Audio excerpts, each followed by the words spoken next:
Hello, Aquano here, and we're back for another Trails in the Sky first chapter guide, and this one might be the last one, or at least close, because, you know, there's other games I want to cover, and it's been like more than a month since the release, and this one's a pretty important one. It's like the last video in my best quartz series. I realized you guys liked this a lot, so I decided to make one last one for this sealed area instead of making individual character guides like I said I would do. I realized that it would take a lot of time, so I did Joshua and Estelle separately. If you want to go watch those first, you can go ahead, but for the other characters, the ones that are optional, I decided to group them up into one final best quartz video. So in this video, we're going to talk about what I think is the best build or builds. Sometimes I'm going to give some options, but yeah, what I think is going to be the best build for all 6 optional party members in Trails in the Sky first chapter. Without further ado, let's get right into it.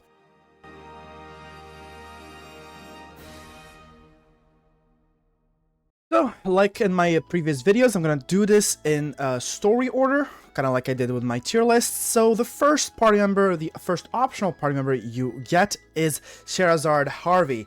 And one important thing that you need to know about Scherazard, and that's honestly the only thing you need to know while playing her, is that she is a one-trick pony. She only has one thing that she needs to do, and that she wants to do, and that she has to do. She is basically a whipping bot, okay? Her entire job is spamming Heaven's Kiss, okay? That's it. Ideally on Agate and Joshua at the same time, or at least Agate. That's her only job, okay? Outside of Heaven's Kiss, Scherazard is probably one of the worst characters in the game. She's just kind of mid. She's designed in a way to make her a mix attacker, but being a mix attacker is not really good because you're kind of putting your eggs in too many baskets. And anyways, she also doesn't really have the necessary arts to, crafts to make her a good physical attacker. Her lines don't make her a better caster than Kloe or Olivier. Anyways, she's basically a mid character outside of Heaven's Kiss. The thing is, Heaven's Kiss is kind of broken. Why? Because it has the quick effect, and it boosts strength, and it gives CP. It is broken.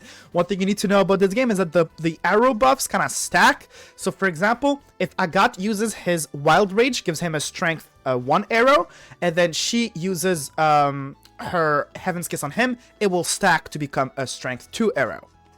Correct me if I'm wrong, but I'm pretty sure that's how it works in this remake. So quick, what quick means is that it makes it that character, the target, act immediately. And this thing has a circle L, which means, brother, it is broken. That's the only reason why you play Scherazard. Personally, I think playing Scherazard is a bit boring. She's literally just a whipping bot, and it kind of breaks the game a little bit. I personally went with a Kloe Olivier team. But Agate, a combination of Agate Scherazard or Zin Scherazard is honestly very, very good. And that means you just want to make her tanky and get CP, and pretty much fast. That's all you need. First of all, you need to fill the 2 win slots, evade 3, art defense 3. Honestly, that's just to make her tankier, because you just don't want her to die, right? Her only job is to stay alive and whip people to shape. Action 3, pretty much a must-have on everyone. Defense 3 to make her tankier. Same thing with HP 3. We're just making her a tank support basically. EP cut 3, that's just because there's gonna be some times where she doesn't have enough CP to cast the things she wants. So what she will do instead, she will be casting Clock Up EX, and EP cut 3 makes it so her Clock Up EX is not that expensive. She doesn't need cast 2. I know you guys might be wondering why not cast 2 EP 3. She doesn't need it because Clock Up EX is instant, first of all, and second of all, she doesn't need that much EP, because most of the time she'll be using CP instead. And so yeah, so these are the quartz I recommend. It's really not anything crazy. You don't really care about elemental values or where you put things, because EP Cut 3 alone gives you access to Cloak Up EX, and that's the only thing you care about. Aerostorm is a good thing to spam every now and then against the mobs in the dungeon. If you have like the 0 arts AT bonus, you know, you can throw a couple Aerostorms in there, but you don't really care. One very, very important thing about Scherazard is that if you got 2, what are they called again? The Victory Headband. If you got 2 of them by doing the side quest in the lighthouse, give one to Agate and one to her. She wants as much CP as she can get. So, yeah, just give her the victory headband. And for the second slot, there's many options. Grey Lockets is very good because you don't want her to get, like, sealed or paralyzed or slapped. Because she wants to be able to move at any time to do her things, so Grey Locket works very, very well. But she will be kind of behind in terms of speed, because Victory Headband does not give speed, so you could give her something like the Tiger Heart, if you're not giving it to someone else like Joshua, or obviously one of the spheres. The best sphere for her is obviously the Yellow Sphere Plus, because it's the one that gives a lot of resistances. And you want her to just stay alive as long as possible and do her things. So this is just gonna, like, to slime it. It's just like a stat stick that also gives her speed. It's for the sake of being faster. If you don't think you need it, then Grey Locket works well. Like, if you think you're getting, like, status a lot, and it's not the statuses that the yellow sphere blocks, which are not seal, mute, and stat debuff. If you're getting slept, for example, stuff like that, then I do recommend the Grey Locket. But I think for the final boss, Yellow Sphere is better because having the 20 speed is a game changer. You don't really care about different gear, just give her the best gear you have, make her as tanky as possible. Again, keep in mind she is just a Heaven's Kiss bot. Now, let's talk about Olivier, and this guy will be the fastest guide you've ever seen in your life. It's a really straightforward caster build that I've talked about multiple times. You want to get Mind 3 and HP 3, because since you're already using Mind 3, might as well spec more into water anyways, unlock Diamond Dust. You're gonna spam Diamond Dust and White Gehenna pretty much the entire time, clock up EX. Your job is to do a bunch of damage.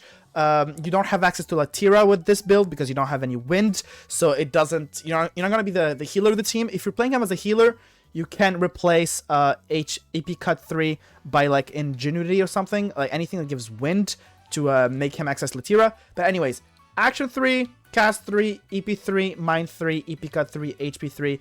This is what we're gonna be playing on him. There's also the option of replacing EP3 by Hidden Leaf. If you do that, crit works on spells, and it will be able to give him a lot of wind spells as well as Latira. So if you can't afford building another healer and you want him to make him your exclusive art caster who casts every art, including the healing ones, then Hidden Leaf works well because it will slot in the middle slot, because he is restricted to Mirage quartz for the middle slot, and Hidden Leaf gives wind. So it's the only one that gives Mirage and wind. So because, you know, EP3 is kind of like the only one here that's not necessary, but he has to use it because he's restricted to Mirage. So Hidden Leaf would be a perfect solution to that if you are not doing an evasion build on someone else. For the gear, pretty straightforward. Give him the best gear here. Atlas gear, Royal Guard made for him. Give him some ATS. Atlas gear is just the best shoes for men. Crimson Eye and Blue Sphere combo is the perfect combo for a offensive arts caster. So yeah, that's it for Olivier. I told you guys it will be fast. Now for Agate. Agate has the potential of being the best DPS in the entire game. And all of that is because of one specific quartz, which synergizes heavily with his kits.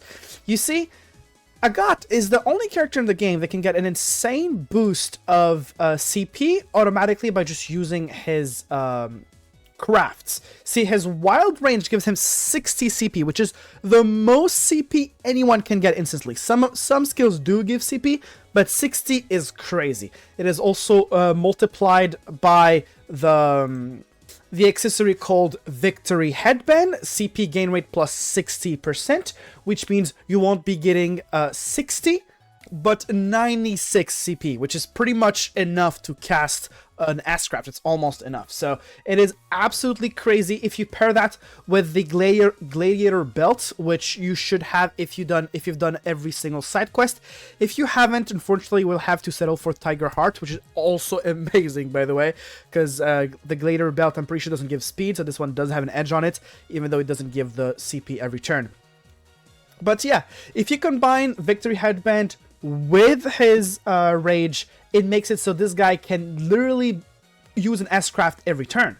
He is the best S-craft spammer in the game, which means he is pretty much the best DPS in the game. And the quartz I am talking about is the one I unfortunately don't have, and that's why this slot here is empty.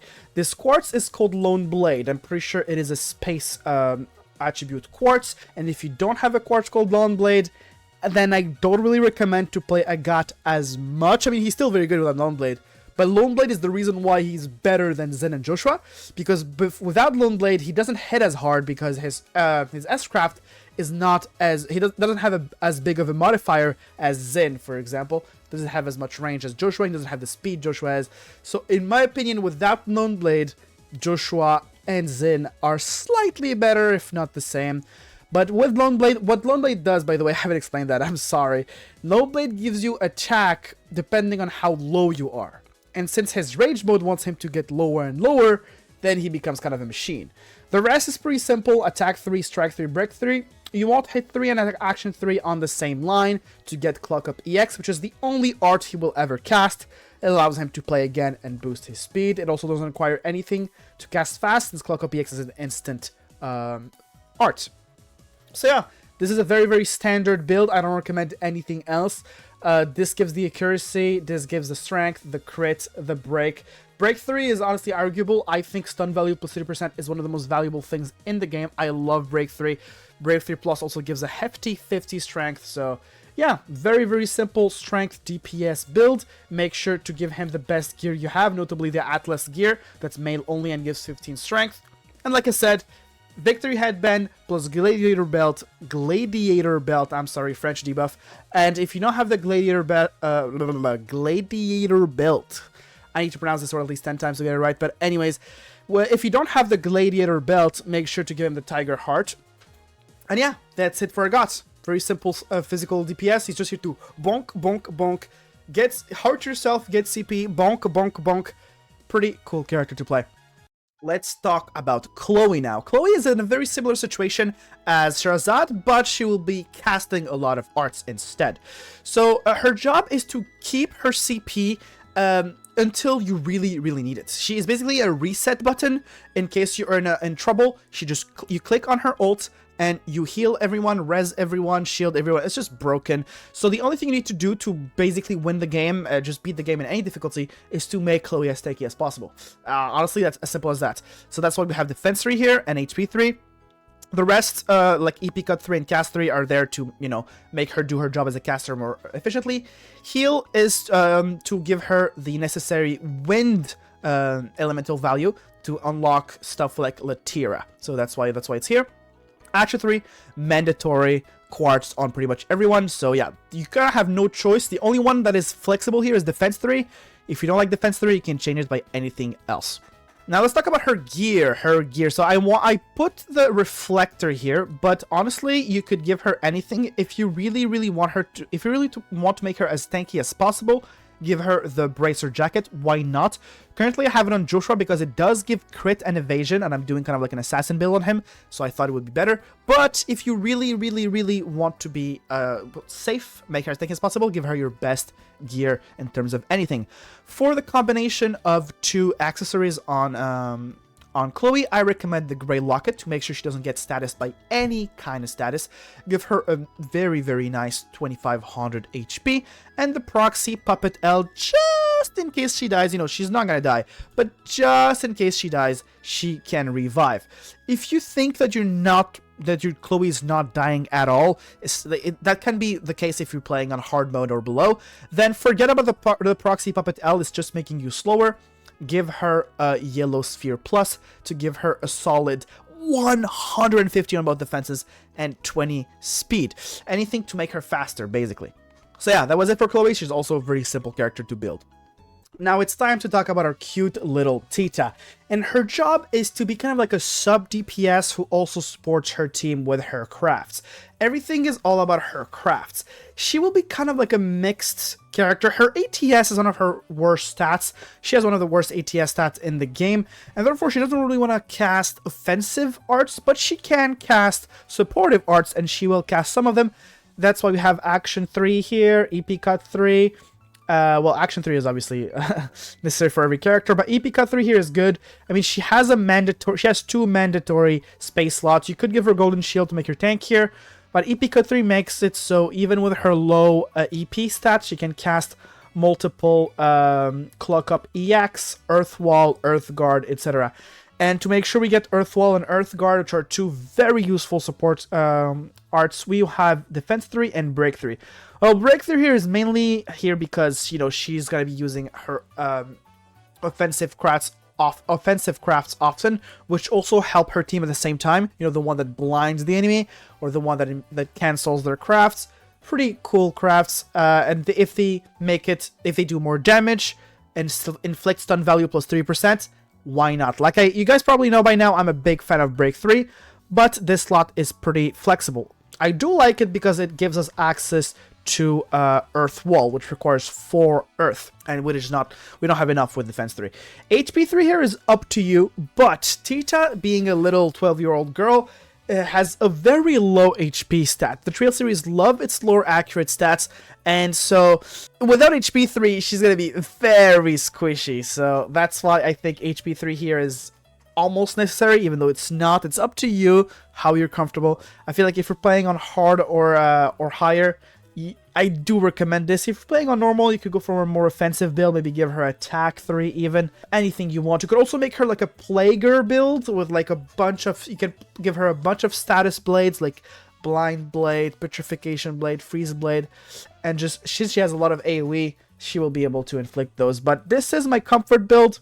Like I said, she can do quite a bit of damage, but she won't be your main DPS, and she will be spamming a lot of her crafts, mainly Smoke Cannon, Jamming Ray, Vital Cannon also to keep her team alive and give them 30 CP. So she wants to cast her crafts as much as possible, which is why if you have, same thing I said about Scherazard, if you have 2 of the Victory Headband, make sure to give 1 to your main DPS and 1 to Tita, so she can cast her crafts as often as possible. If you don't have 2 Victory Headband, I don't recommend playing Tita at all, because you want the Victory Headband on your main DPS, and Tita without the Victory Headband, her job is a lot harder because she won't be able to use her crafts as often. She will be kind of like in need of CP 24/7. And when a young child is in need of CP, you know things have gone wrong. And then we have Red Sphere here, just because I want to give her something that gives her strength and speed at the same time. You want something to make her stronger. Technically, Tiger Heart would be better here, but this is most likely on your main DPS. If your main DPS has Victory Headband and Gladiator Belt, and you have a Tiger Heart for free, because your 2 other characters are maybe like Arts Casters, then if you have a Tiger Heart free, make sure to give it to her for sure. But if you don't, Red Sphere is the best replacement. It gives almost as much speed, insane stats, and some immunities to some statuses. So yeah, that was it for the Tita build. Let's get to our last character. Now it's time to talk about Zin. Zin Agate, the last party member here to talk about, and he has kind of like 2 ways to play. So you could play around his tank capabilities, because, you know, he does have a taunt, which is very, very good. In the original game, I'm pretty sure Joshua also had a taunt, but in this game, Zin is the only one who has a taunt, so he's very good at being a tanker. He also can block hits for his allies with his support abilities. Pretty good. He can heal himself, make himself stronger. He's pretty much an insane tank, right? He even has the highest base HP and defense stats in the game, so it makes him a very good tank. But he also has one of the 2 double S multipliers. Let me go back there. So she has Barrage double S, and the only other character who has double S in their S-Craft is indeed Zin. So he can do an insane amount of damage in a long and thick line. So yeah, Auroral Blast, very, very good. So if you want to play him full DPS, make sure to copy these quartz right here. Break 3, Defense 3, since he is forced to play 2 Earth Quartz. Break 3 is probably the best Earth Quartz for physical DPS. Action 3, Hit 3, make sure to put them on the same line in case you want to cast Clock Up EX, since Clock Up EX does not require any like casting time or anything like that. So, and it's, you know, it's a support arts that doesn't require, you know, any ATS or any cast time. So very, very good on anyone. So to make sure he can cast it at the beginning of the fight on himself. Make sure to put these two on the right, on the same line. Strike 3, attack 3 to maximize his damage capabilities. If you want to make him a tank, you don't want to reduce his defense. You're gonna want to go quartz that give him strength without making him squishier. So stuff like, what is it here? Chaos Blade, stuff like that. Anything that gives him strength without necessarily making him weaker. You can give him impede 3 to make sure his AoE attacks impede the enemy. And strike 3 will be replaced by HP 3 to make sure he is as tanky as possible. If you're in a fight that uses a lot of magic damage, then make sure to use Arts Defense 3 instead of Impede 3. But I know you guys are probably thinking about one quartz that I haven't talked about yet, and you're right. There is a perfect quartz here, and that is in the same color, the Sweet Aroma Quartz. The Sweet Aroma Quartz will make sure he will get targeted way more often than his teammates, and that is the perfect slot. So more HP, more defense, since you need to have Earth Quartz, Sweet Aroma, these two because they're mandatory, and give Clock Up EX on the same line. So this is the perfect build. So the build I showed you guys earlier, that's for DPS, and with HP 3 Sweet Aroma, that's for the tank version of Zin. If you look at the accessories, there's not much difference between the two builds. You want the same three things here, and you do want the yellow sphere combined with the victory headband if you're playing the tank build. You don't necessarily need the victory headband if you're playing the tank build. You could just give him something like the proxy puppet L, or the gray locket, or even a second yellow sphere plus if you can afford it, or a red sphere plus if you want to make him do a bit more damage even though as a tank. Now if you do have a second victory headband, do give it to him plus a yellow sphere plus for the tank build. Obviously the first victory headband plus will be for your DPS. If you don't have two of them because you missed the lighthouse quest, then you can definitely just give him one of the ones I just said. If you are playing a DPS build, then it's very simple. Victory headband plus mandatory, and for the second slot you have three choices in terms of priority: gladiator belt if you have it, and if you don't have it on any other characters, then if you don't have the gladiator belt available, then use the tiger heart plus. If you don't have the tiger heart plus, or if it's on another character, then use the red sphere plus. All of those three accessories have to be paired up with the victory headband plus, which multiplies any CP you get by 1.6. Amazing, probably the best accessory in the game. So yeah, that's it for Zin, the last character on this list. So that was it for my last guide on this wonderful game, Trails in the Sky first chapter. Now, I don't know if I'm gonna do a video for the final boss or a video about the best party. Let me know in the comments if you want that, but I think most people have gotten to the end of the game by now, and yeah, I think I just want to move on. There's a game coming out in 2 days that I really want to cover, the remake of Dragon Quest 1 and 2. My channel started with Dragon Quest 1 and 2. It was one of the games that, kind of like made my channel explode. So I kind of feel like a sense of duty in covering the next game in that series. Now, I might make some like fun videos for Trails in the Sky because I do really, really love this game. The original is one of my favorite games of all time, so maybe I could make some fun videos about differences between the original and the new game, kind of compare the two, see some differences, some lore references, some fun fact video, stuff like that. Anyways, don't expect this to be the last Trails video you see from me. And if you are planning on playing the new Dragon Quest game coming out soon, then make sure to subscribe. It was Aquano. I'll see you guys next time. Peace.